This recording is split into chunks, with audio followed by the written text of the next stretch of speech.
A la conferencia Cultivo una mente fuerte a través del mindfulness.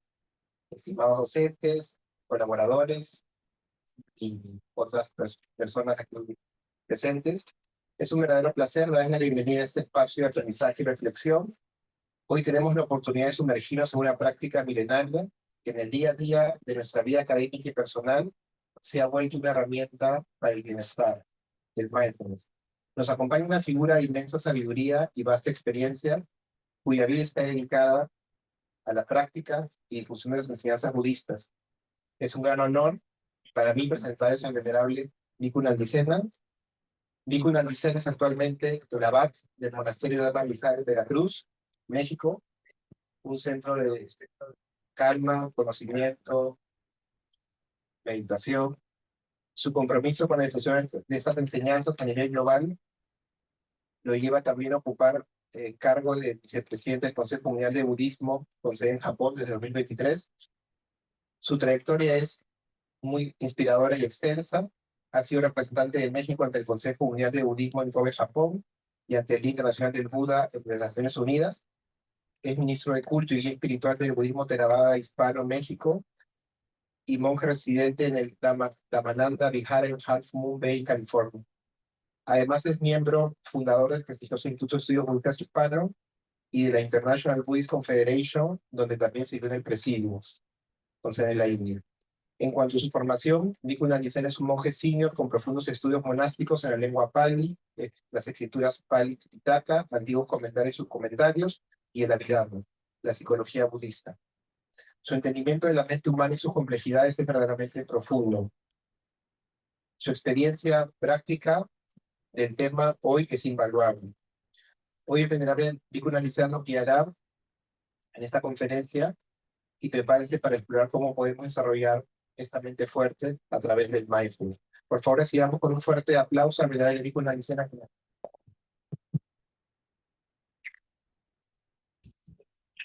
Muchas gracias, Luis Miguel. Me da mucho gusto estar aquí en Lima, Perú, hoy día en esta universidad para impartir esta conferencia y también las personas que nos están viendo en línea. Y el tema que escogieron es cultivo de una mente fuerte a través del mindfulness. He preparado una pequeña presentación para guiarlos. Y bueno, vamos a primero sumergirnos un poco en la historia de este tema. Ahora, no obstante que el mindfulness fue descubierto y enseñado por el Buda histórico hace aproximadamente 2600 años, en Occidente, este fue redescubierto, popularizado y utilizado para diversos propósitos muy recientemente. En realidad, este redescubrimiento en Occidente tiene menos de un siglo. O sea, el budismo tiene 2600 años aproximadamente de antigüedad. El Buda vivió en el siglo VI antes de esta era, y el Buda fue el que descubrió y enseñó esto, y la comunidad monástica se encargó de preservar estas enseñanzas para las generaciones futuras. Pero en Occidente esto fue redescubierto en el siglo XX, aproximadamente en 1950, en la década de los 50, cuando algunos monjes empezaron a enseñar esto y difundir estas enseñanzas, y ahora, bueno, ahora mucha gente conoce esto y aprende y practica esto. Entonces es importante darle crédito al Buda histórico de esto que actualmente se enseña en muchas partes.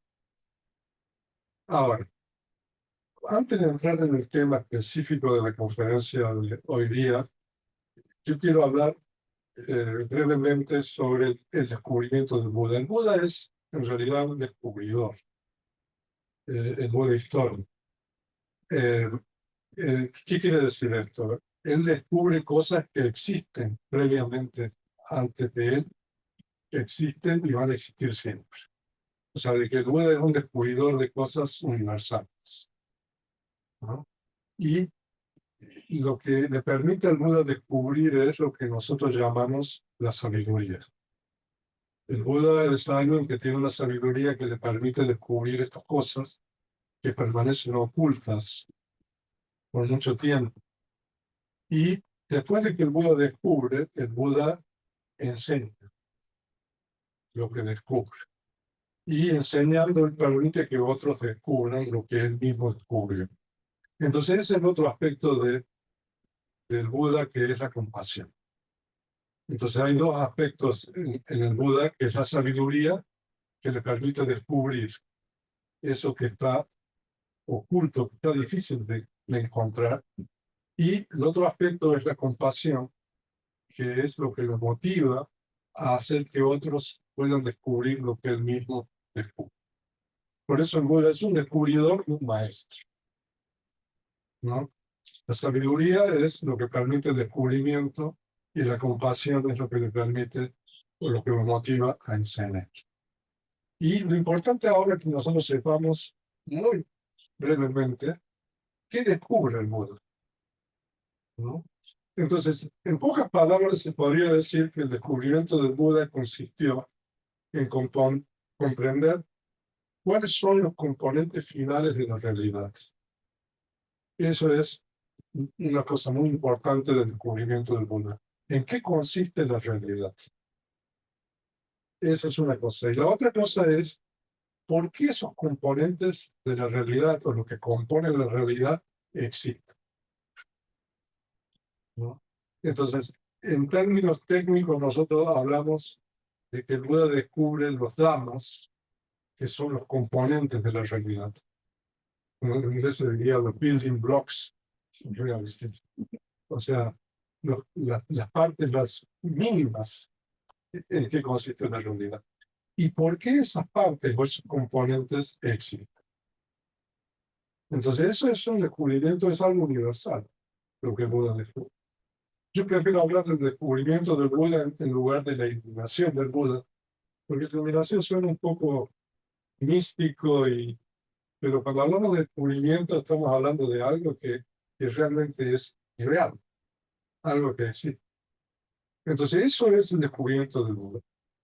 Y ese descubrimiento del Buda pertenece a lo que nosotros llamamos la realidad última. En Pali, la lengua que usó el Buda históricamente, eso se llama Paramarka Satcha, la realidad última. Ahora, entonces, es la comprensión de los componentes finales de la realidad y lo que le permite al Buda convertirse en Buda. O sea, de que hay una dimensión, digamos, hablando ontológica aquí. El descubrir los componentes de la realidad hace de que el Buda se convierta en Buda. ¿No? Y esos componentes que el Buda descubre pertenecen a lo que nosotros llamamos la realidad última, en Pali, Paramatma Satcha. Esa realidad última pertenece a una dimensión propia. Ahora, pero si el Buda no habla, nosotros no vamos a saber sobre el descubrimiento del Buda. Pero hablar o usar conceptos, eso pertenece a otra realidad diferente, que es lo que nosotros llamamos la realidad de los conceptos o la realidad convencional. O sea, esto es bien importante que nosotros entendamos desde un comienzo. O sea, el descubrimiento del Buda es inefable, por decir otra. O sea, eso pertenece a una dimensión propia. Pero después de que el Buda alcanza o hace este descubrimiento, él transmite al mundo lo que él descubrió. Pero para poder transmitir y contar esto, narrar, se requieren los conceptos y el lenguaje. Entonces ahí hay una especie de conversión, digamos, de algo que él experimentó directamente a través de su sabiduría a una realidad completamente diferente, que es la realidad convencional. Yo ahora estoy usando el español. El español y los conceptos que están en la lengua española pertenecen a la realidad convencional. Realidad convencional porque existe una especie de consenso implícito entre todos nosotros para que nosotros podamos comunicarnos y entendernos mutuamente. O sea, las palabras que yo estoy usando ahora, yo las aprendí hace mucho tiempo atrás y a mí me las enseñaron personas, ¿no?, que las aprendieron también mucho tiempo atrás. Entonces, eso es lo que en Pali se llama Sammuti Sacha, que es la realidad convencional. Sammuti en Pali significa algo que es consensual, algo que es, que hay un acuerdo. Entonces, cuando nosotros usamos ciertos términos o ciertas palabras, entonces hay un acuerdo para que ustedes puedan entender lo que yo estoy diciendo. Entonces, el Buda utiliza la realidad convencional, los conceptos, y de acuerdo con la tradición que yo represento, el budismo, el Buda utiliza la lengua Pali, que es una lengua indoeuropea muy antigua. Entonces, el Buda utiliza esa lengua para, digamos, transmitir al mundo su descubrimiento. Entonces, esto es bien importante que nosotros entendamos desde un comienzo. Entonces, el Buda, podríamos decir que él habla de la realidad última, lo que es su descubrimiento. Y cuando habla, él utiliza la lengua, que es la lengua Pali, bueno, yo ahora estoy usando español, ¿no?, porque históricamente se ha utilizado otra lengua para poder transmitir lo que el Buda descubrió y eso. Ahora, entonces nosotros podemos sintetizar esto que hemos dicho. Entonces, el Buda enseñó dos tipos de realidades. La realidad convencional, que es la realidad del lenguaje, el Pali se llama Sammuti Sacha, y la realidad última, que es el descubrimiento propiamente dicho de él, que es Paramatma Sacha. Entonces, la realidad convencional se define de esa manera: es aquella que está de acuerdo con la convención y usos del mundo, ¿no? El Pali se denomina Sammuti Sacha o también Panyati Kosa. Si nosotros habláramos ahora, por ejemplo, en otra lengua, en inglés, entonces no estamos usando una realidad convencional diferente, ¿no? Entonces, dentro de la lengua inglesa hay una serie de convenciones que son diferentes sonidos, etcétera, conceptos que en español. Entonces, la realidad convencional es precisamente una realidad relativa. Entonces, si uno se mueve, digamos, a otro grupo lingüístico, uno usa la lengua diferente. Esa es la primera realidad. Y la otra realidad, bueno, además de la realidad convencional de los conceptos, existe otra realidad que en Pali se denomina Paramatma Sacha, realidad última. A diferencia de la realidad convencional de los conceptos, que son creaciones, construcciones de la mente, se dice que la realidad última es aquella que realmente existe. O sea, la realidad última es una realidad que no es relativa. La realidad última es una realidad real, por decir así. No puedo entrar mucho en esto, o sea, son cosas muy profundas en el budismo, pero para poder hablar sobre mindfulness necesito explicar esto. Ahora, la realidad última, que es el descubrimiento del Buda, es de 4 tipos. Lo que se llama en Pali Chitta, conciencia, que nosotros traducimos al español como conciencia. Lo que en Pali se llama Cetasika, que son los contenidos de la conciencia. La conciencia nunca surge sola. La conciencia surge siempre acompañada por contenidos.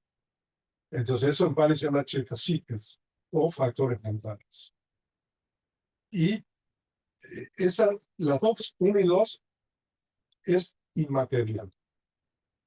La conciencia y los factores mentales es una realidad última inmaterial. Y después tenemos la materia, que se llama rupa en Pali. Entonces, eso también es parte de la realidad última. Y existe una cuarta realidad última, que es incondicionada, que se llama, que no se puede traducir, que es el nirvana en Pali. Normalmente la gente conoce el sánscrito nirvana. Las 3 primeras realidades últimas son condicionadas. ¿Qué significa? Que surgen de acuerdo a condiciones. Hay siempre una condición para que surja alguna de las 3 primeras. Pero la cuarta realidad última es incondicionada. ¿Eso qué significa? Que eso no tiene un comienzo ni un fin. Lo condicionado surge y cesa. Pero lo incondicionado no tiene un comienzo ni un fin. Es eterno. Entonces, Buda descubrió que hay 4 realidades múltiples, ¿no? Nosotros, desde el punto de vista de la realidad última, somos las 3 primeras. Desde el momento el momento de la concepción, que de acuerdo con el budismo es el primer momento de la existencia humana, hasta el momento de la muerte, nosotros somos una continuidad de las 3 primeras realidades. La realidad de la conciencia, los factores mentales y la materia. Entonces, hay un continuo de conciencia, factores mentales y materia desde el momento de la concepción, que es en Pali se llama Patisandhi, que es la reconexión, nosotros le llamamos, que es el primer momento de existencia en un ser en particular, hasta el momento de la conciencia de muerte, que es en Pali se llama Chuti Cheta. Entonces hay todo un continuo de las 3 primeras realidades últimas. Cada uno de nosotros somos eso, ¿no? Y vamos a morir y después hay una continuidad de la existencia, de acuerdo con las enseñanzas. Entonces eso es la realidad última que descubrió el Buda. Ahora, un poco con esta breve introducción, nosotros podemos hablar sobre lo que ahora se conoce como mindfulness, pero es importante precisar los conceptos. El Pali, el término original que utilizó el Buda es sati, ¿no? Primero vino el Pali, después vino el sánscrito budista, ¿no? Que en sánscrito es mriti, que significa lo mismo que sati. Ahora voy a explicar qué significa sati. Esos son conceptos nombres, como se denomina en el budismo, ¿no? Y después en inglés se adoptó el término mindfulness, y en español la traducción sería atención plena, pero ahora también en español se utiliza el término en inglés mindfulness. Pero en realidad son conceptos, lo importante es entender qué quiere decir esto. Entonces, por eso es importante definir el término sati como está originalmente. El término sati, que ahora se conoce como mindfulness, la lengua pali es una lengua muy precisa. Todas las voces de la lengua pali se derivan de raíces. Las raíces son, digamos, monosílabos o 2 sílabas, que son elementos básicos de la lengua. Entonces, a partir de las raíces, se le utilizan afijos, prefijos y sufijos, y se forman las voces. Entonces, sati se deriva de una raíz de la lengua pali, y esa raíz significa recordar. Pero en realidad sati no significa el recuerdo como nosotros normalmente lo entendemos, no sé, uno recuerda hace 5 años o ayer, sino que se refiere a la presencia de la mente, a la atención al presente, al recuerdo del presente. O sea, de que sati es recordar lo que ha pasado o lo que está pasando en el momento presente. Eso es la definición de sati que ahora se conoce como mindfulness. O sea, en lugar de la facultad de la memoria con respecto al pasado. O sea, de que sati es una cualidad mental que está continuamente en el momento presente, que técnicamente no es el presente, técnicamente es un momento pasado, pero para los fines prácticos nosotros decimos que es el presente, por eso decimos que es la presencia de la mente. Entonces esa es la definición de sati, la presencia de la mente, ¿no? Y eso el Buda descubrió de que es algo muy, muy importante, como vamos a ver ahora.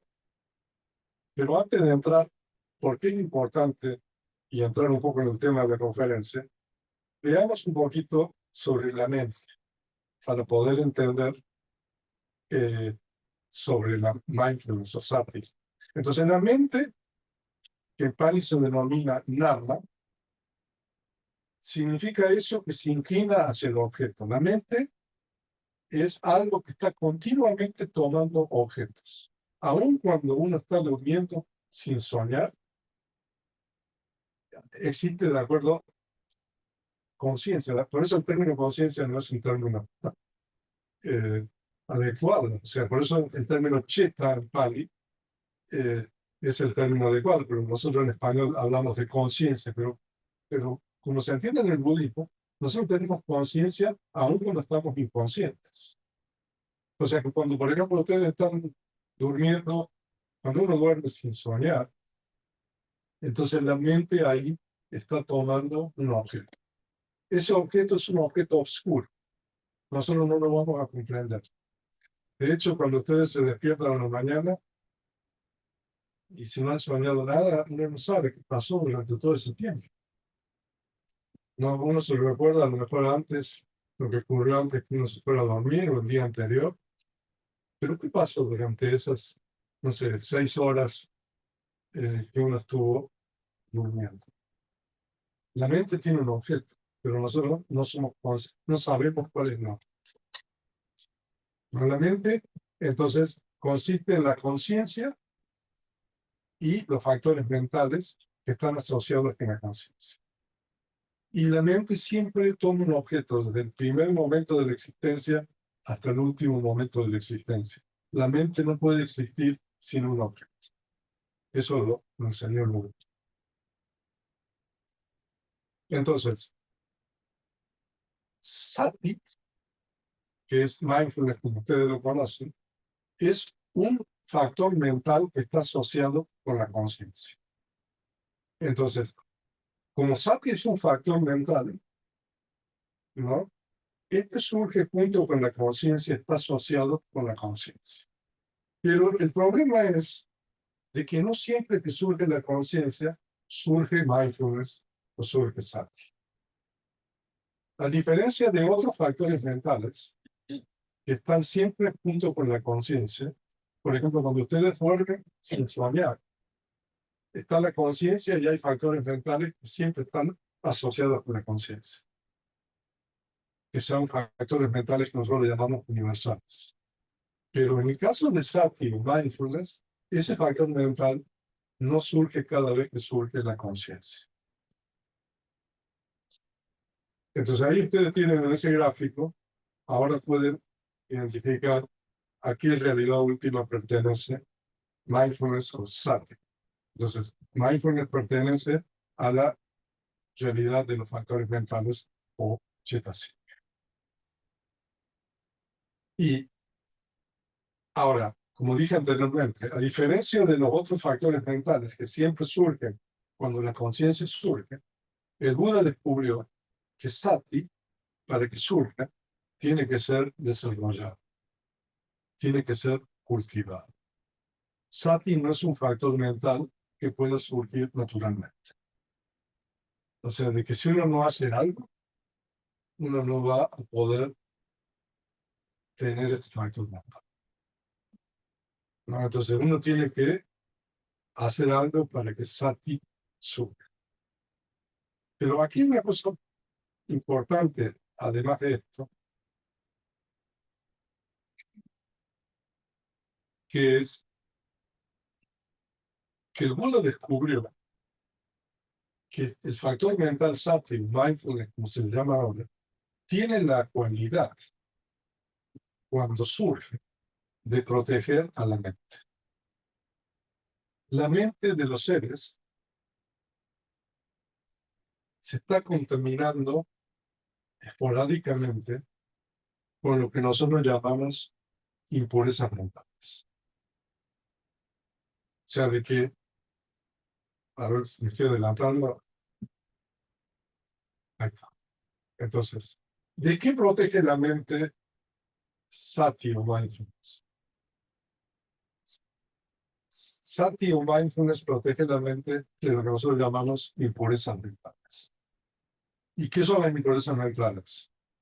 Las impurezas mentales en Pali se llaman kilesa que son factores mentales que surgen esporádicamente, no son intrínsecos al flujo de la conciencia. Pero cuando hay condiciones, estos quilesas o impurezas mentales se manifiestan en el flujo de la conciencia. Y cuando las impurezas mentales se manifiestan en el flujo de la conciencia, entonces ahí hay un problema en la conciencia. De hecho, en Pali también se le denominan, las impurezas mentales se le denominan agantuka, que son huéspedes. Son huéspedes indeseados, es como, ¿no? Uno deja la puerta abierta de su casa y viene gente que no tiene que venir, ¿no? Entonces uno deja abierta la puerta de la mente y surgen estos huéspedes o estas impurezas mentales. Entonces, cuando estas impurezas mentales surgen o se manifiestan, la mente se contamina. Y cuando la mente se contamina, entonces ahí hay un gran problema. Entonces el Buda descubrió de que Sati, cuando se desarrolla y se cultiva, protege a la mente para que las impurezas mentales no suban. O sea, este es un increíble descubrimiento, en realidad, que Occidente, como dije anteriormente, hace 100 años recién, ¿no? Eh, se ha percatado de esto, y en Occidente ahora se utiliza esto de mindfulness para distintos propósitos, ¿no? A veces, por ejemplo, para la reducción de estrés, pero también en la parte de la psicología y psiquiatría, la parte de las terapias cognitivas. Entonces esto ya se está utilizando para ayudar a la gente con trastornos, por ejemplo, depresivo, obsesivo compulsivo, etcétera. Pero eso, si el Buda lo descubrió hace 2600 años, de que existe este factor mental que tiene esa cualidad de proteger a la mente, pero para que Sati proteja la mente, uno tiene que cultivarlo y desarrollarlo. Entonces, esto es realmente algo increíble, ¿no? Si uno lo ve incluso fuera de la perspectiva del budismo, porque el Buda enseñó esto con un propósito muy diferente que ahora que ahora la psiquiatría o en el mundo moderno se utiliza cuando se enseña esto. En el mundo moderno ahora se enseña mindfulness para reducción del estrés, para que las personas tengan una mente más tranquila, más sana, para ayudar a las personas con cierto tipo de trastornos psicológicos. El Buda nos enseñó para otra razón diferente de esto, pero que yo voy a explicar más adelante. Entonces, esto es bien importante. Entonces, el factor mental sati o mindfulness protege la mente de las impurezas mentales. Las impurezas mentales es algo muy peligroso, ¿no? Ahora, las impurezas mentales, al igual que sati, son factores mentales, pero a diferencia de sati, son factores mentales que contaminan la mente. O sea que cuando pones eso, a ver, ejemplos de impurezas mentales. Por ejemplo, el apego es una impureza mental. El enojo es una impureza mental. La preocupación, la culpa, el miedo, la vanidad son impurezas mentales. O sea, hay una serie de impurezas mentales que contaminan la mente. Entonces, ¿por qué se llaman impurezas mentales? Porque cuando estos factores surgen, la mente se vuelve insana.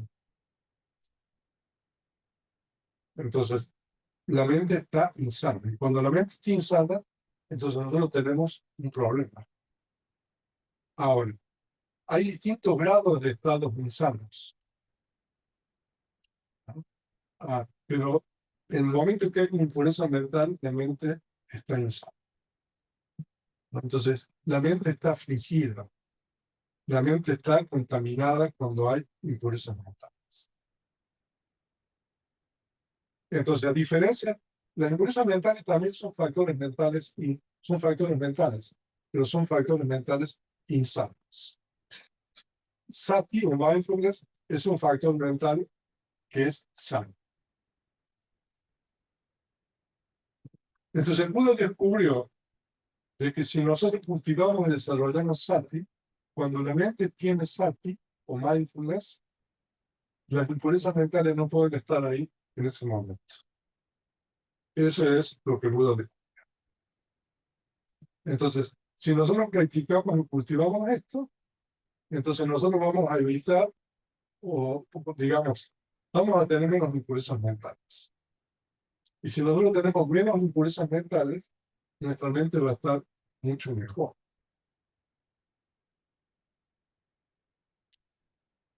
Entonces, las impurezas mentales no solo contaminan la mente, no solamente hacen que la mente esté insana, sino que también son responsables de diversos trastornos mentales como la depresión, etcétera, y también de transgresiones éticas. O sea, de que, entonces, nosotros tenemos que entender que las impurezas mentales existen primero en un nivel latente, están dormidas. Cuando uno no tiene, por ejemplo, enojo en la mente, entonces no quiere decir que uno no va a tener. Entonces, en ese momento no tiene enojo, es como una persona que fuma, por ejemplo, ¿no? Y uno le pregunta, ¿usted fuma? Y la persona dice, sí, yo fumo, ¿no? Pero no está fumando ahí. Dice que sí fuma porque va a fumar, ¿no? Entonces, lo mismo con el enojo, por ejemplo, con una impureza mental. Entonces, existe en un nivel latente. Cuando existe el enojo a nivel latente, el enojo está dormido. Pero cuando hay condiciones, el enojo va a pasar del nivel latente al nivel que se llama de manifestación. En Pali se llama pariyutana. Pariyutana significa como una especie de burbuja de agua que sale de la superficie, ¿no? Cuando hierve el agua. Entonces, cuando la impureza mental, en este caso el enojo, se manifiesta en la mente, entonces ahí nosotros estamos afligidos por la impureza mental. Ahora, ustedes, al final, todos hemos experimentado ese estado mental y uno sabe que cuando uno tiene eso, ¿no? Es algo que uno no está bien. Pero el nivel manifiesto de la impureza mental no se limita a ese momento, porque la impureza mental es una condición para que uno muchas veces tenga una transgresión ética. O sea, porque muchas veces nosotros motivados por las impurezas mentales, nosotros hacemos daño a otros seres.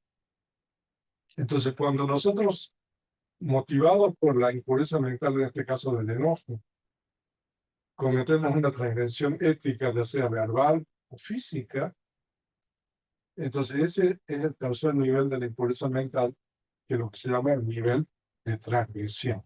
En Pali se llama vitikam, o sea, de que uno ha transgredido, se ha pasado del otro lado.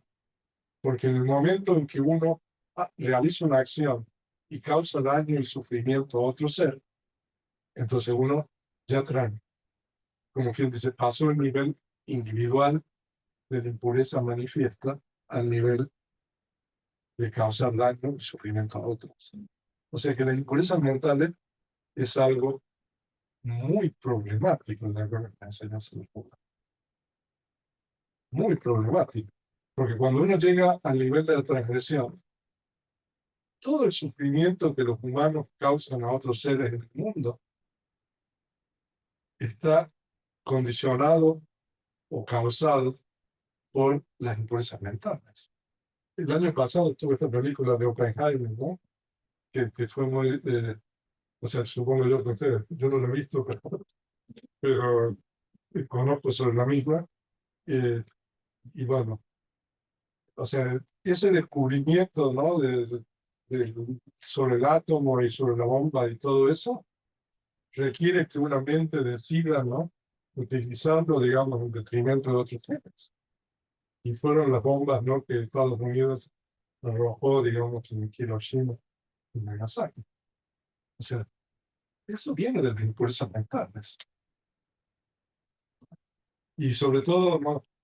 cuando una persona está en una posición de poder y puede hacer que otros, digamos, realicen acciones, ¿no? No sé, solamente miramos la Segunda Guerra Mundial, ¿no? Stalin o nazismo también, o sea, la cantidad de personas, ¿no? que murieron, perecieron, digamos, por las órdenes, digamos, de estos dictadores en el mundo, ¿no? Entonces uno ve, digamos, que las influencias ambientales cuando existe la tecnología y el dominio, digamos, de los demás, ¿no? Y después ya sea para defender un país o para lo que sea. Entonces, se llega a este nivel de transgresión y el nivel de sufrimiento que se puede causar es enorme, y más cuando la tecnología avanza o ha avanzado de esta manera. Entonces, ¿cómo hacemos para controlar las impurezas mentales? O sea, las impurezas mentales existen en esos tres niveles: latente, manifiesto y nivel de transgresión. Entonces, el Buda descubrió de que la atención plena, mindfulness, sati, cuando se cultiva y desarrolla, protege la mente de las impurezas mentales. De hecho, en el Dhammapada, que es una Biblia del budismo, el Buda compara a la atención plena como una casa bien techada. Una casa que tiene un buen techo impide de que el agua entre dentro de la casa. Pero cuando la casa no está bien techada, ¿no? Entonces el agua entra, las impurezas entran en la mente. Entonces sati es como el techo de una casa. O otro símil que se puede hacer es como la armadura que usaban en la época del Pizarro o en la antigüedad, ¿no? Para protegerse el cuerpo. Entonces sati es la armadura de la mente. Así de importante es esto. Ahora,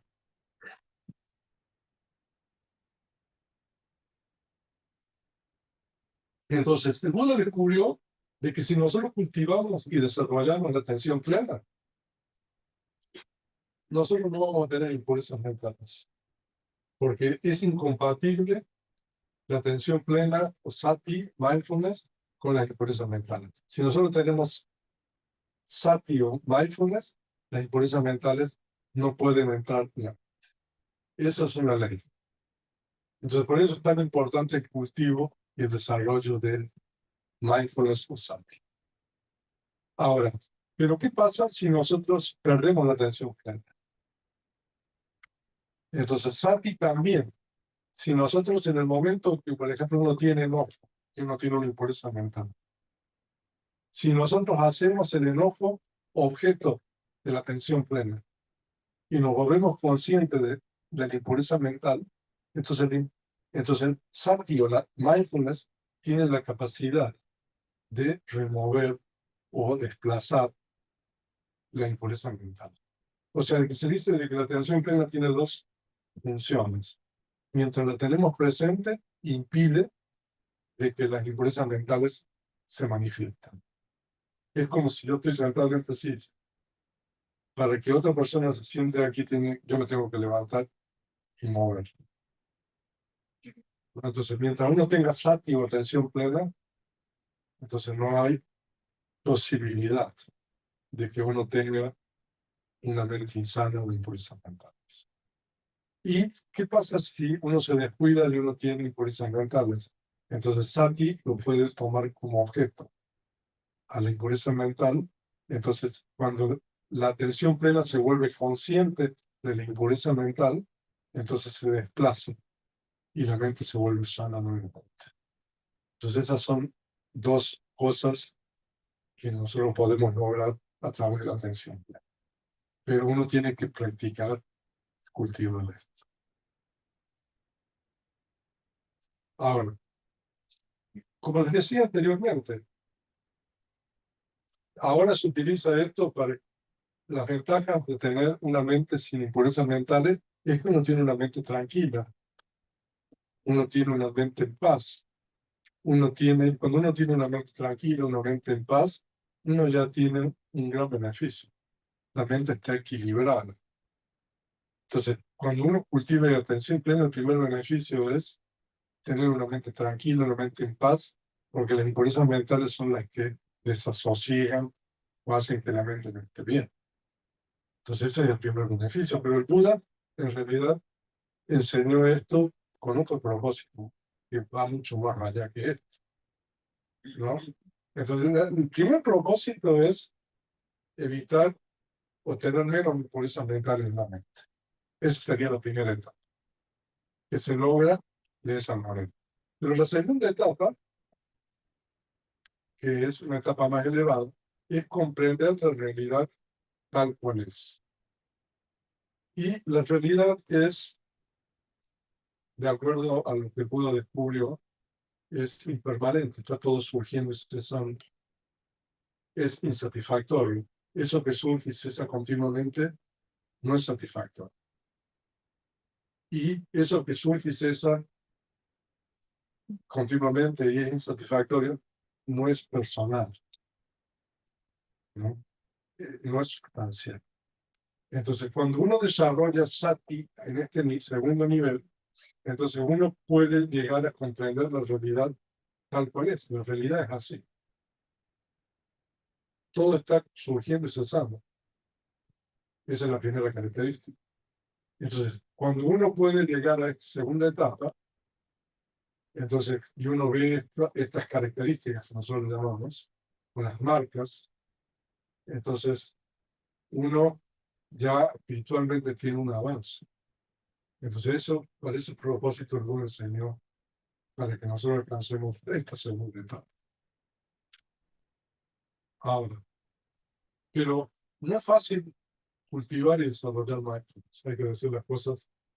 O sea, el budismo es realista.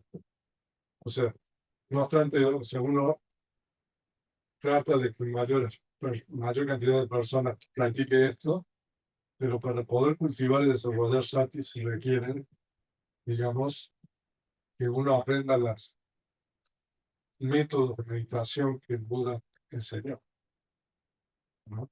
Y normalmente para aprender estos métodos se requiere que uno vaya a un lugar adecuado, donde no haya distracciones, donde uno no tenga, donde uno tenga buenas condiciones. Normalmente un monasterio o centros de retiro son lugares adecuados. Entonces, para poder cultivar y desarrollar mindfulness o sati, entonces se requiere, hay dos tipos de práctica. Lo que se llama el desarrollo de la tranquilidad, samatha bhavana, Pali, y el desarrollo de introspección, más conocido como vipassana, que es vipassana bhavana. Entonces, se requiere de que uno cultive y practique esto. Entonces, de esa manera uno va a aprender a cultivar esto y entonces de esa manera uno va a poder proteger la mente de las impurezas mentales. No es fácil lograr esto, porque el Buda dice de que la mente es muy difícil de controlar, muy difícil de tranquilizar, muy difícil de estabilizar. Y más en el mundo que nosotros vivimos en la actualidad, es más difícil ahora, yo creo, que en la época del Buda. Pero esto es posible aprendiendo y practicando este tipo de meditación o desarrollos que el Buda enseñó. Entonces, si ustedes quieren desarrollar y cultivar sati, entonces bueno, ese es el camino que uno tiene que seguir. O sea, aprender en una plática o en una conferencia como esta no es suficiente. O sea, hay que sentarse en un cojín. Ahora vamos a tener un retiro, ¿no? A partir del miércoles y meditar, o sea, en un lugar en silencio, con condiciones adecuadas. Y bueno, después de 3, 4, 5 días, dependiendo cada uno, entonces uno va a poder cultivar y desarrollar mindfulness. Pero esto es realmente importante porque el Buda dice que este es el único camino para la purificación de la mente, de los seres. Entonces, si uno quiere tener una mente sana, una mente más purificada, entonces este es el camino que uno tiene que seguir, y este camino requiere esfuerzo, ¿no? Uno no va a lograr esto sin hacer nada. Entonces, por eso a lo mejor no es tan popular esto, ¿no? Bueno, ahora es popular porque mucha gente padece estrés, ¿no? Entonces, cuando uno está mal, como decía un monje le decía a un estudiante en Tailandia, cuando el agua te llega al cuello, me vienes a ver nuevamente, como diciendo, no, vienes a practicar aquí. Entonces, cuando uno está, digamos, en muchos problemas, entonces uno busca formas o métodos de resolver esos problemas. Entonces, por eso, este método de mindfulness for the reduction of stress es CAPAC, ¿no? Como le dicen aquí. CAPAC es el método de cultivo de la atención plena por la reducción de estrés, digamos, se ha popularizado, ¿no? Porque muchas personas que tienen estrés y todo eso quieren estar mejor, entonces van y aprenden esta técnica. Entonces, bueno, yo creo que ahí se terminó mi presentación, pero bueno, son 50 minutos, pero podemos abrir un espacio si tienen preguntas o si quieren que aclare algo. No sé si se escucha o desde allá o tengo que pasarme el micrófono.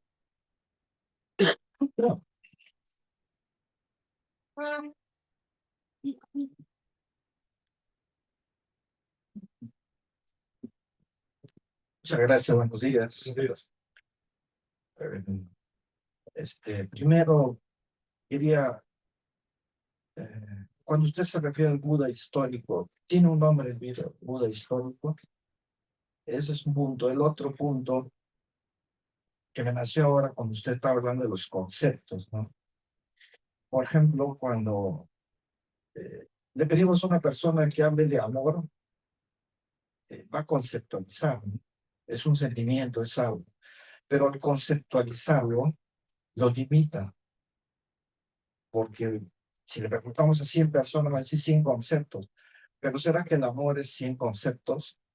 Traducido a lo que usted está diciendo, ¿no? Es un esfuerzo impresionante tener una vivencia espiritual para tratar de traducir a una lengua.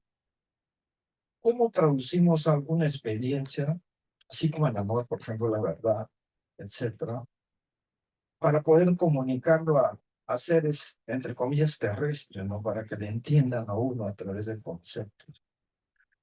Y lo otro es que me llamó la atención, discúlpeme, yo entiendo que tiene dos etapas, ¿no? La primera etapa es impedir que las impurezas lleguen a uno, ¿sí? Sí, Y la segunda etapa es eliminarlo. exacto. Entonces, ¿por qué, como usted dice claramente, está latente y uno puede tenerlo ahorita? Yo, por ejemplo, estoy tratando de hacer un esfuerzo para vivir el aquí y el ahora, sin ir al futuro y sin ir al pasado. Si no quiero concentrarme al máximo en la sabiduría que usted tiene. Y estoy aquí, o sea, no tengo preocupación.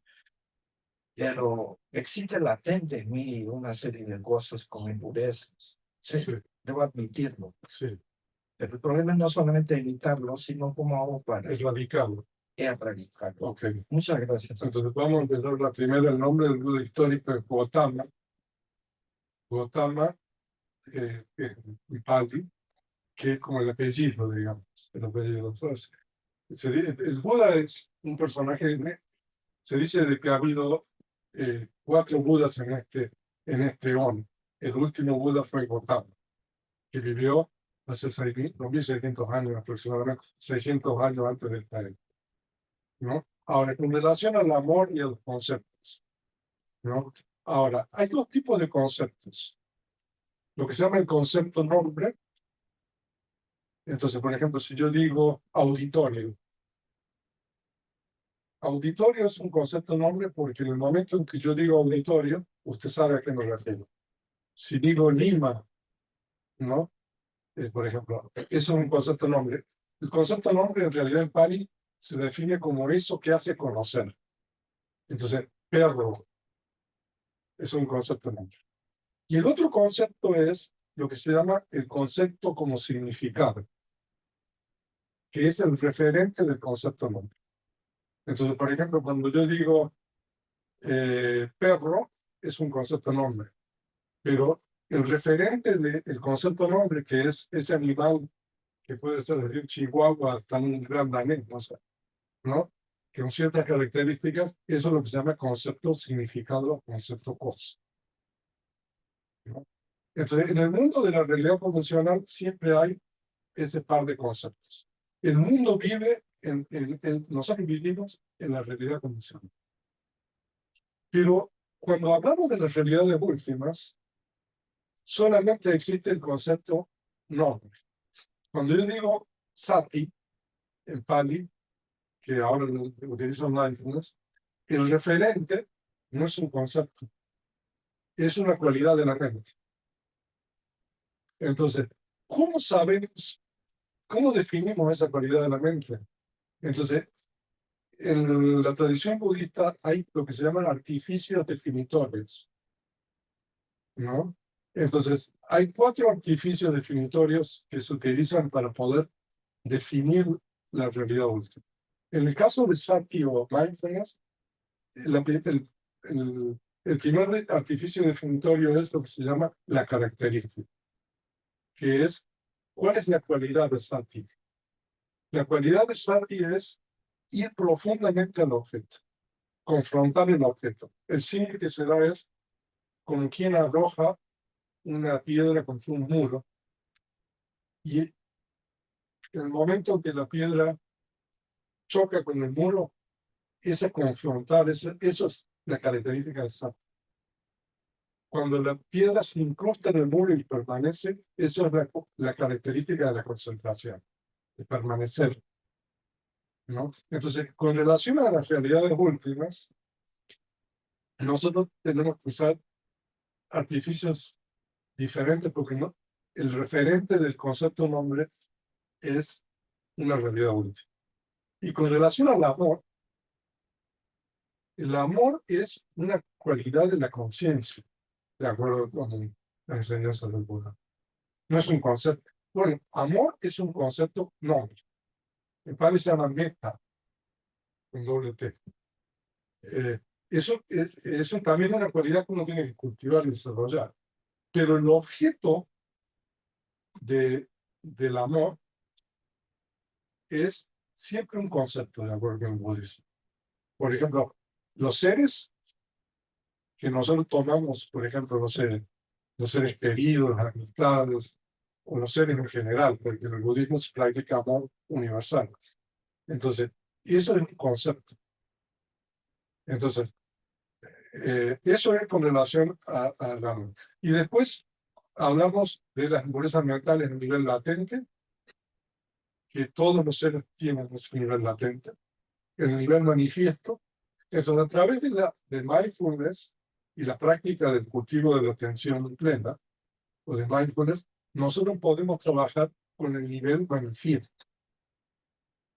O sea, el nivel, evitar que surja la impureza mental del nivel latente al nivel manifiesto, y si surge, lo removemos la impureza a través de la práctica de mindfulness o la atención plena.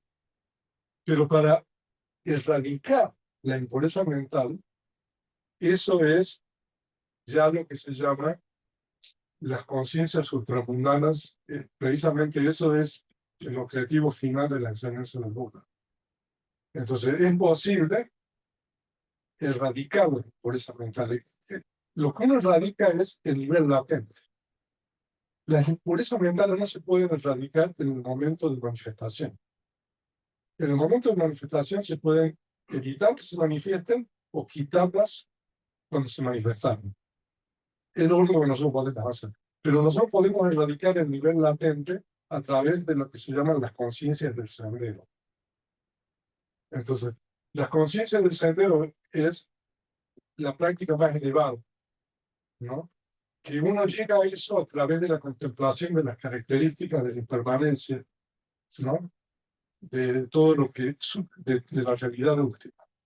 Entonces, cuando uno contempla la impermanencia de la realidad última, lo voy a resumir a esto. Entonces, uno descubre de que en la realidad que uno está observando no hay refugio. O sea, es una experiencia personal que uno adquiere. porque está todo surgiendo y cesando, y el mundo se está derrumbando. Si está todo surgiendo y cesando aquí, en lo que uno está observando, no solamente en lo que uno observa, sino en la mente que observa, tiene esa característica. Entonces, cuando el practicante descubre de que allí no hay refugio, que no hay seguridad, entonces, como existe una realidad incondicionada que el Buda descubrió, la mente se conecta con esa realidad incondicionada y la toma como objeto. Entonces, cuando la mente toma como objeto esa realidad incondicionada, porque es algo que existe, que es real, entonces se radica ese nivel latente de la impureza mental. Pero el nivel latente de las impurezas mentales se radica en 4 etapas. O sea, hay 4 etapas para erradicar, ¿no? Pero se radica precisamente a través de cuando la mente toma el nivel, esta realidad incondicionada que existe, ¿no? Entonces, cuando la mente toma la realidad incondicionada, se radica. Entonces, ese es el objetivo final de la práctica de la meditación budista, lo cual es muy, muy difícil de lograr, pero es posible eso. Y eso es lo que normalmente se dice que es la cesación del sufrimiento. Entonces, eso sería.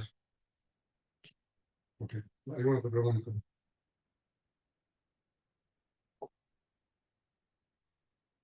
Venerable, yo quería preguntar, me dio curiosidad que estas impurezas mentales y esas están latentes, pero sati hay que cultivarlo. Sí. Entonces, ¿por qué las impurezas mentales son, entre comillas, más naturales o más fáciles de que entren y toda la bondad o todo lo bueno, lo que es luz, demora y hay que cultivarlo constantemente? Esta es mi curiosidad. Bueno, porque en realidad la existencia, no obstante que la existencia humana, de acuerdo con el budismo, es el resultado de acciones meritorias del pasado, ¿no? La existencia misma es producto de impurezas mentales, ¿no? Entonces hay 2 impurezas mentales que son fundamentales, que son la ignorancia y el deseo, que son términos traducidos del Pali, pero que más o menos los traducimos de esa manera. Entonces, no obstante, hay existencias, como la existencia humana es una buena existencia, de acuerdo con la enseñanza del Buda, es debido a la ignorancia y al deseo. Entonces, y esas son raíces, ¿no? Son impurezas y son raíces insanas.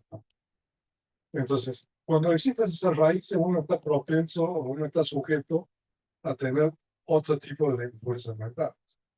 Entonces, las impurezas mentales surgen y más porque nosotros estamos continuamente deleitándonos en los objetos sensoriales, ¿no? Y cuando nosotros estamos privados de esos deleites, entonces existe la otra raíz que es el enojo o la aversión, ¿no? Entonces es cuando, entonces, en la medida de que uno no cultive la mente, y tenemos una conferencia sobre la felicidad, ¿no? Y normalmente la gente busca la felicidad, ¿no? ¿Pero qué es la felicidad? ¿No? La felicidad que la mayoría de la gente del mundo busca es satisfacer los deseos sensoriales, ¿no? Entonces, normalmente tiene que ver con la impureza mental, ¿no? Hay otro nivel de felicidad un poco más elevado que eso, que normalmente no se promueve, que es una mente sana, una mente tranquila, ¿no? Pero sí, entonces estamos sujetos a esas impurezas mentales y en la medida que nosotros no aprendamos a desarrollar, digamos, la mente y sobre todo la atención plena o sati o mindfulness, entonces nosotros no vamos a tener herramientas para trabajar adecuadamente. No obstante, en el budismo primero se enseña la parte ética. La parte de esta de meditación no es fácil. Entonces, lo primero que en el budismo se enseña es no causar daño y sufrimiento a otros, ¿no? Que es a través de las acciones verbales y corporales. Entonces, eso normalmente es digamos, lo básico que uno debería practicar en el mundo, ¿no? Y hay una relación directa entre la ética y la atención plena, porque si uno no practica, digamos, lineamientos éticos, no va a tener una conciencia tranquila, uno no va a tener una conciencia, una mente adecuada para poder cultivar sati. Entonces, normalmente en las enseñanzas del Buda, entonces lo primero que se enseña, si ustedes van a países budistas de la tradición Theravada, como Tailandia, etcétera, la gente laica ahí normalmente lo que hace es seguir los lineamientos éticos. Ahora cada vez más gente practica meditación, atención plena, mindfulness, pero tradicionalmente las personas budistas tradicionales lo que normalmente hacen es seguir los lineamientos éticos y la comunidad monástica es un poco la guía espiritual en ese sentido. Pero aquí en Occidente no, muchas veces salta eso y se enseña la parte de meditación, pero en realidad es indispensable establecerse en la parte ética para poder después cultivar y desarrollar la atención plena. Sí. Pero sí, ¿por qué hay que hacer más trabajo? Es ir contra la corriente un poco, ¿no?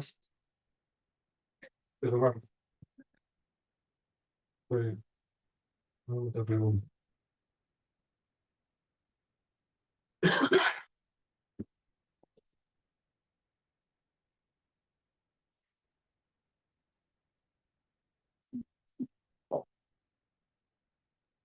Buenos días, general. Bien, gracias por estar aquí, compartir toda su sabiduría. Usted ha mencionado que ya al encarnarse como humano es una buena condición. ¿Qué pasa con las personas que se reencarnan con un trastorno narcisista, que no tienen conciencia de hacer daño, que no tienen conciencia de moral?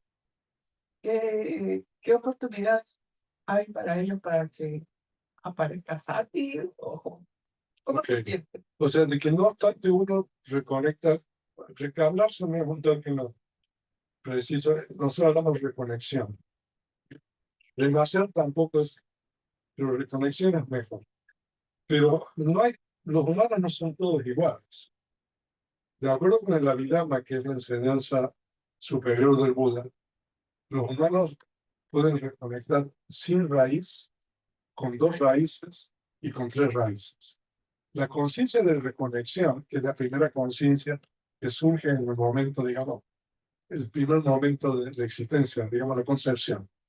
La conciencia de reconexión puede no tener raíces, puede tener 2 raíces o puede tener 3 raíces.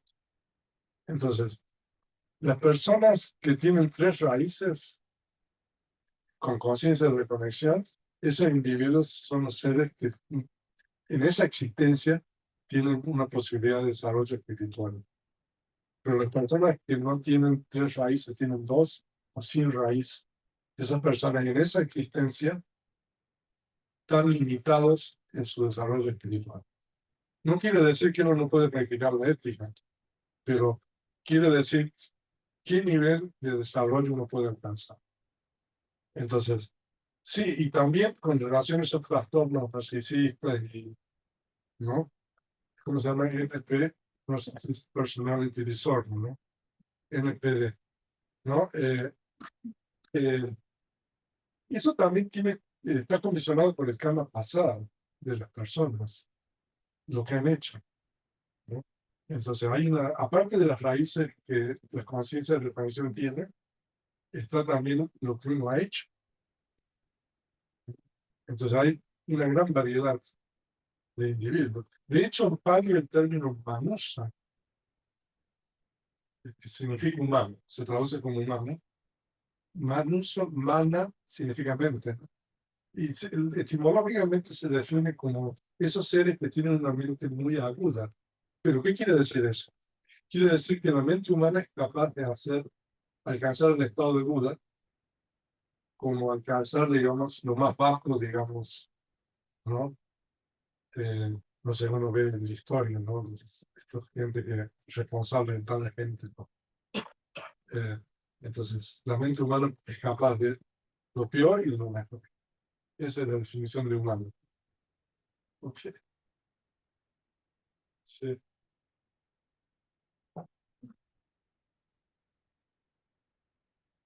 Buen día, Muy bien. gracias. Aquí hay una pregunta que estamos transmitiendo en vivo también, y hay una pregunta del profesor. ¿Cómo puedo aplicar los principios budistas del desapego y la impermanencia en las relaciones personales? Ah, bueno, hay distintas técnicas para eso. La práctica de la atención plena o mindfulness es una de ellas. Pero también, o sea, hay meditaciones específicas para practicar el desapego en las relaciones. Por ejemplo, eh, practicar el amor benevolente, ¿no? Digamos, es una técnica también que uno puede. El amor benevolente es una especie de amor que no tiene afecto, ¿no? Es un amor que uno no tiene también nada de cambio. Entonces, cuando uno practica amor benevolente, uno no tiene apego, ¿no? Se dice de que el apego es el enemigo cercano del amor benevolente, porque a veces se camufla, se confunde. Entonces, hay distintas técnicas que nosotros podemos utilizar para cultivar esto, ¿no? Pero la práctica de atención plena o mindfulness es una buena técnica, ¿no? Pero no es fácil, porque también la mente ya tiene hábitos, ¿no? Entonces es difícil cambiar los hábitos mentales. Entonces, mi recomendación sería que asistir a un retiro de meditación y practicar el silencio, ¿no? Por un tiempo y después volver, digamos, a la relación esa, ¿no? Ah, de esa manera, yo creo que sería una buena estrategia. O sea, ya en el campo propio, a no ser que no tenga cultivado y desarrollado la atención plena, es difícil, ¿no? Eso. Ok. Otra pregunta. Sí. Hola, buenos días. Muy bien. Sí, mi pregunta es, entendiendo que mientras más vamos creciendo, más vamos viviendo, es probable que optemos más impulsos mentales. ¿Cómo es que, o sea, desde qué etapa o desde qué edad uno ya puede empezar a practicar o sea, esta conciencia plena, ¿no? Entendiendo que, o sea, desde que nacemos no necesariamente uno tiene conciencia o la capacidad para hacer esa práctica, ¿no? Ujú. Bueno, yo creo de que, por ejemplo, a los niños uno les puede enseñar cierto tipo de enseñanzas budistas antes de la atención plena, por ejemplo, la importancia de la ética, por ejemplo, porque la ética en el budismo es universal, en el sentido de que hay un principio que el Buda descubrió, que es de que todos, a pesar de las diferencias que tenemos algo en común. Y lo que tenemos en común es que no queremos sufrir, queremos estar bien. Entonces, a pesar de las innumerables diferencias que existen entre los seres, entonces si nosotros aprendemos a ver a los demás a través de lo que tenemos en común, entonces el Buda dice, cuando uno se compara uno mismo con los demás, uno no debería dañar o hacer que otros hagan daño. Entonces los niños, o sea, yo creo que se les puede enseñar esos principios, ¿no? Entonces eso ya es un gran avance. No hacerle ver, ¿no? De que esas personas, ¿no? A pesar de las diferencias, son igual que uno en ese sentido. Entonces, hacerle daño a otro es hacerse daño a otro.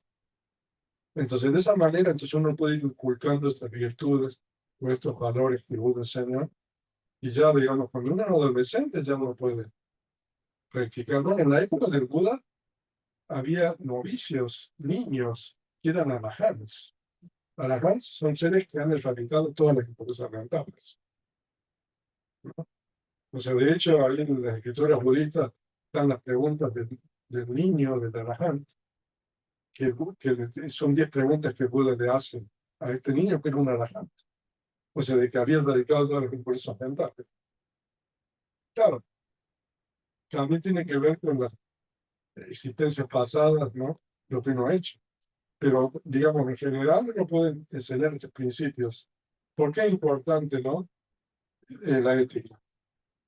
No, porque los seres, a pesar de las diferencias, son iguales que uno. Es que no quieren sufrir, que quieren estar bien. A un niño no le puede enseñar eso. ¿Por qué es importante, por ejemplo, la paciencia? Por ejemplo, es una virtud, ¿no? Entonces, poder enseñar de esa manera, yo creo que ya de esa manera uno puede, y después enseñar toda la práctica de la atención plena. Pero sí, es importante tratar de transmitir estos valores en la educación. Ok, gracias. ¿Alguna otra pregunta? Sí.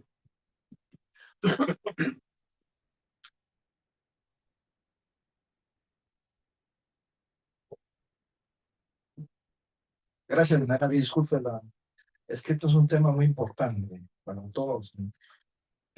Últimamente, usted sabe muy bien las influencias de la alta tecnología. Por ejemplo, los celulares, los iPads, los iPods, los 5G, 4G. Y todo eso he leído yo que tiene una interferencia con todo nuestro sistema neurosimpático vegetativo corporal. Directamente nos hace daño. Realmente la inteligencia artificial y todo lo que viene ahí, realmente hay un grupo de científicos que están demostrando que hace realmente una interacción con nosotros y daña nuestra salud física, emocional, mental y espiritual. Y eso me preocupa un poco, ¿no? ¿Cómo abordar ese tema cuando está de moda, cuando nos obliga a aprender inteligencia artificial y todas las ramas que tiene, y a los alumnos también se les dice, tú tienes que, en tu propuesta de solución, tienes que aplicar algún tipo de inteligencia artificial? Entonces se está promoviendo. ¿Será que nos estamos disparando al pie? ¿Será que le estoy diciendo fuma? ¿Será que le estoy diciendo consume alcohol o drogas? Porque a mí me da la impresión que todo esto moderno, la tecnología, literalmente es una droga. ¿Qué nos puede decir acerca de eso? Pues lo que le puedo decir es, por ejemplo, nosotros vamos a tener un retiro ahora. Entonces, nosotros le pedimos a las personas que van al retiro, del miércoles al domingo, ¿no? De que dejen los celulares, digamos, no ahí en una canasta, ¿no? Y entonces los retiran cuando las personas van a hacer retiro al monasterio, nosotros el doble silencio, por ejemplo, ¿no? También es una disciplina que uno tiene que cultivar eso. Entonces, bueno, dentro de lo que nosotros hacemos, y la gente que va, por ejemplo, al monasterio en México, entonces es un lugar paradisíaco el monasterio, o sea, pero la gente no dura mucho, es bien interesante. O sea, es un bosque de niebla, o sea, un silencio, no, pero la gente está 2 o 3 días, pues se quiere ir, no porque los placeres sensoriales. Pero bueno, a ese nivel nosotros tratamos de hacer eso. Pero por otro lado, hay cosas que yo creo que son imparables, ¿no? Y entonces también entender qué es lo que es posible hacer y qué es lo que no es posible hacer, ¿no? El Buda dice que la sabiduría es un poco eso, ¿no? Entonces, bueno, con relación a esto podemos hacer esto, pero no podemos hacer esto ahora. Yo creo que también hay que ver la tecnología tiene sus aspectos positivos, ¿no? Yo creo, por ejemplo, cuando yo me ordené en Estados Unidos en la década de los 90, principios, en el 95, por ejemplo, vino el Internet. Antes no había Internet. Y si nosotros no tuviésemos Internet, por ejemplo, nosotros no hubiéramos abierto el monasterio en México. Porque la gente va, nos contacta a través de Internet. Antes me escribió una carta, por ejemplo. Cuando yo estaba en el monasterio ahí en cerca de San Francisco, la gente que iba mandaba cartas por correo desde México, de España, ¿no? Y llegaban ahí y nosotros les contestábamos y la gente llegaba, ¿no?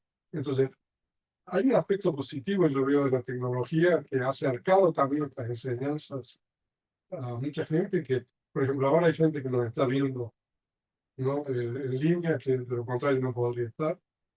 Entonces yo creo que hay que rescatar también esa parte, ¿no? Y saber bien, ¿no? Cuál es la parte positiva y cuál es la parte negativa.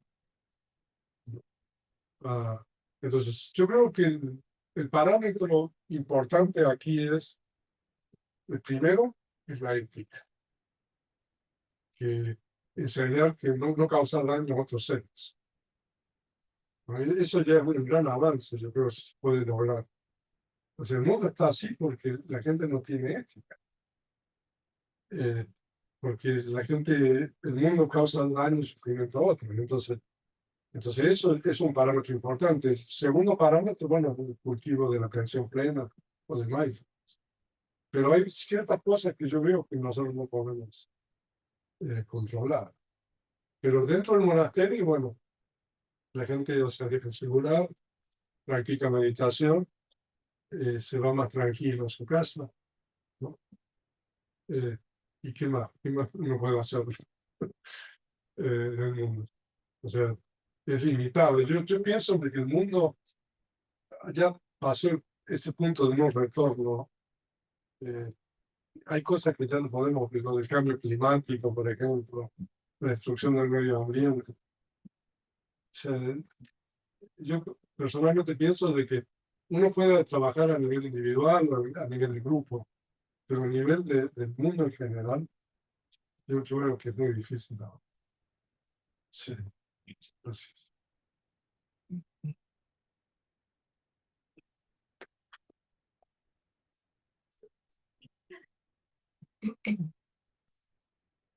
Usted ha mencionado el budismo Theravada.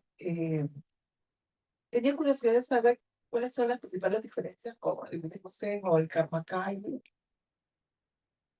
Bueno, en realidad, el Buda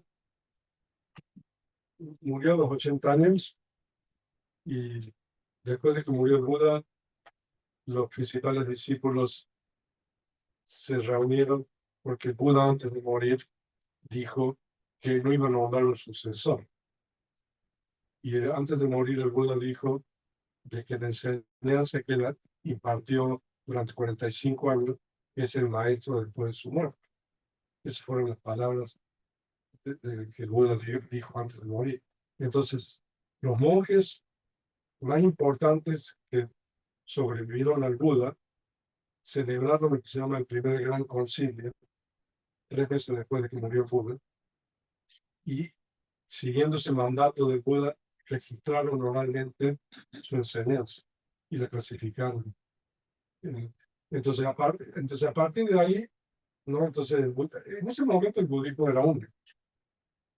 Pero después, 100 años de la muerte del Buda, ya había discrepancias con relación a las reglas de disciplina que el Buda había impartido. Entonces, había un grupo de monjes que querían relajar las reglas monásticas. Entonces, esa es la primera gran división que hay en el budismo. Y la gente que quería relajar las reglas era mayoría. Entonces, de ahí viene el Mahayana. O sea, no obstante, en esa época no se llamaba así. Mahasangika se llamaba 100 años después. El gran sangre. Y después, 250 años después de la muerte de Buda, ya empieza a haber diferencias doctrinales en la interpretación, ¿no? Y eso tiene que ver con la cuestión de la realidad convencional que le estaba mencionando del lenguaje, concepto. Si en una lengua es difícil mantener coherencia doctrinal, imagínense cuando ya se empiezan a hablar varias lenguas, ¿no? Entonces se dice que 250 años después de la muerte de Buda, ya había 18 diferentes escuelas. Y 250 años después de la muerte de Buda, en la India había un rey muy famoso que era Ashoka, que era un emperador que controlaba no solamente la India, sino lo que es actualmente Pakistán y Afganistán. Entonces el rey mandó misioneros o monjes para difundir el budismo, y es así como el budismo se fue difundiendo a las distintas partes del mundo. Entonces, el budismo demoró muchísimo tiempo en llegar hasta China y después Corea, Japón, ¿no? Y entonces, lo que pasa es que cuando el budismo llegó a China, la civilización china es una civilización completamente diferente a la civilización en que el Buda vivió. La civilización de la India es una civilización indoeuropea. El chino es una lengua que no tiene nada que ver con las lenguas indoeuropeas. Pero no obstante eso, el budismo penetró la mente de esta otra civilización china.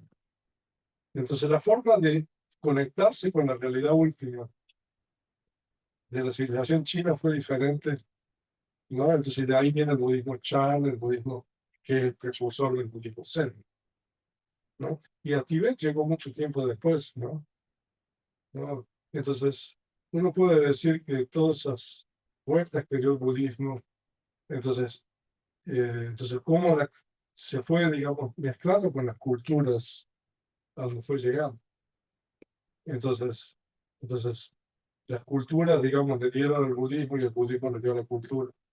Entonces, normalmente hay una mezcla entre cultura, digamos, y la enseñanza, ¿no? El budismo Theravada se encargó, en realidad, de la misión histórica del Theravada fue preservar lo que el Buda enseñó. Esa es la misión histórica de esta tradición. Entonces, nosotros, como quien dice, somos un poco custodios de lo que el Buda enseñó y dejó, se registró oralmente y ahora, por supuesto, está escrito, ¿no? Entonces, por eso hay tanta. Y ahora, en el siglo XXI y en el siglo XX, es cuando todas las ramas del budismo se encuentran en Occidente. Porque antes existían, digamos, separadas en Asia y no había prácticamente contacto. Entonces, esta es una época muy interesante para la historia del budismo, porque nosotros interactuamos con de distintas tradiciones en el mismo país, por ejemplo, en México, que hay todos los tipos de budismo, ¿no? Y entonces tenemos esa posibilidad que antes no existía. Pero sí, o sea, responder su pregunta es alguien que escribe un libro o dar muchas conferencias. Pero es bien interesante este fenómeno. Sí, sí. Y entonces, sí, el budismo zen, hay distintos tipos de budismo zen, ¿no? En Japón, en Corea, ¿no? Que viene del budismo Chan en China. Ah, el budismo zen, si usted le pregunta, por ejemplo, ¿cuáles son las escrituras del budismo zen? Normalmente dicen, no, vamos a leer el budismo Theravada, ¿no? El Kannon Pali, ¿no? El budismo tibetano es diferente, pero también hay, dentro del budismo tibetano hay distintas ramas. Entonces, sí, es un tema que da para mucho. Ok, entonces, alguna pregunta, sí. ¿Qué tal? Dos preguntas. La primera del profesor Martínez. ¿Puede realmente conciliarse la cultura judeo-cristiana occidental con el budismo? Esa es una. Y la segunda es, ¿cuál es el camino desde la mirada budista de la compasión hacia uno mismo? La segunda, perdón, ¿cuál es el camino? Sí, ¿cuál es el camino o la mirada budista de la compasión hacia uno mismo y hacia los demás? Pues esa pregunta me hace pensar la primera. Pues yo creo que sí, bueno, yo creo que el budismo ha llegado tarde a Occidente. Por ejemplo, en México el budismo tiene, no sé, no obstante, como el Perú, ¿no? De inmigración china y japonesa, ¿cuántos años tiene? ¿Cuántos son los primeros migrantes que llegan a Perú aquí de China y Japón? Siglo XIX. O sea que más o menos tendrá menos de 200 años, ¿no? En México tendrá a lo mejor 100 años migrantes y así a nivel ya de cultura mexicana, gente mexicana. El budismo empezó a llegar en la década de los 70, 1970, 80, ¿no? Y yo creo de que somos los últimos en llegar, ¿no? pero las enseñanzas del Buda son universales.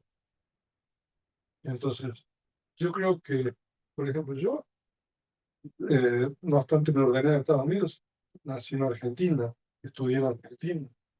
¿Por qué me interesa en el budismo?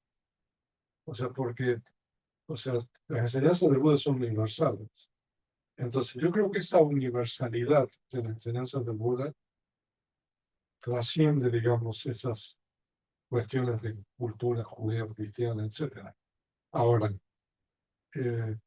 ¿cuánto tiempo va a llevar para que se permee, digamos, y penetre, digamos, en una cultura, con la cultura mexicana que tiene, digamos, es muy antigua también, porque toda la cultura prehispana y todo eso?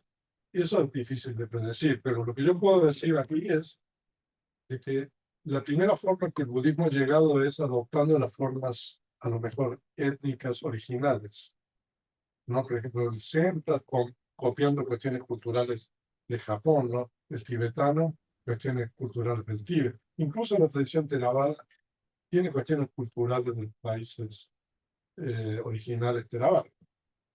Pero gradualmente tiene que aparecer otra etapa.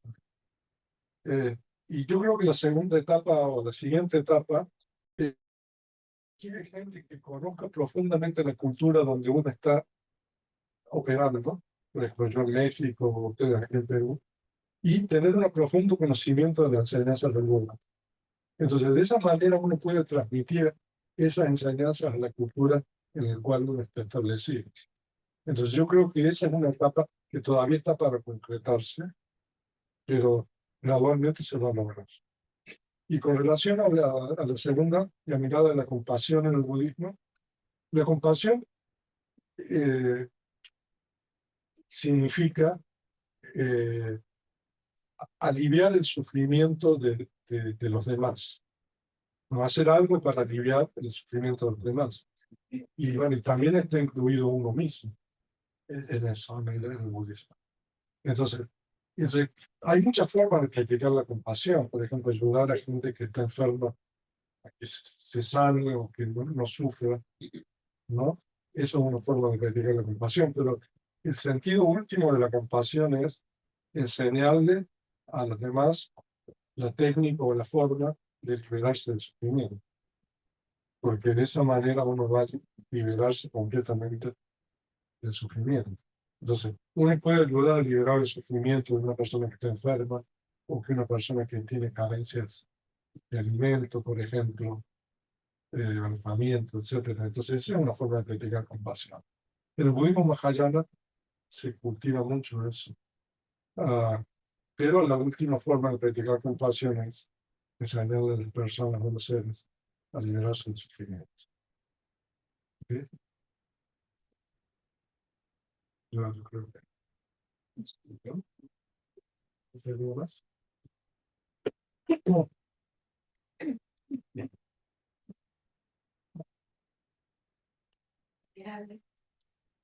Venerable, profesores, alumnos, autoridades que nos acompañan hoy. Gracias por estar acá.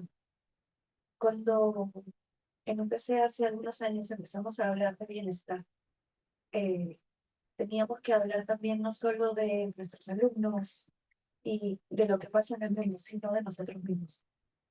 Gracias por acompañarnos hoy. Gracias por permitirnos una nueva, pausada y mirada profunda sobre lo que necesitamos nosotros mismos. También ser para nosotros mismos y para otros. Espero que tengan una buena semana y que los mensajes y el conocimiento que hoy día nos ha transmitido nos acompañen a ser mejores personas. Muchísimas gracias. Que tengan un buen día.